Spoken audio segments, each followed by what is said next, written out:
এখন বানাবো আলু পটলের তরকারি। তার জন্য আলু পটল কেটে নিয়েছি।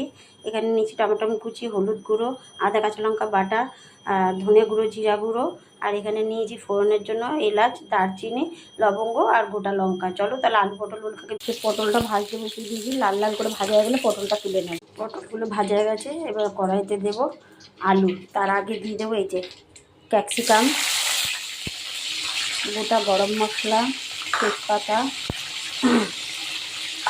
ক্যাপসিকামটা একটু ভাজা হয়ে গেছে, এবার দেবো আলু। আজকে যেহেতু মঙ্গলবার নিরামিষ, তাই সাধারণভাবে পটল আলু তরকারিটা একটু ভাজা হয়ে গেছে। দেবো নুনটা দিলে আরও তাড়াতাড়ি আলু দেবো। টমেটো দেবো, হলুদ।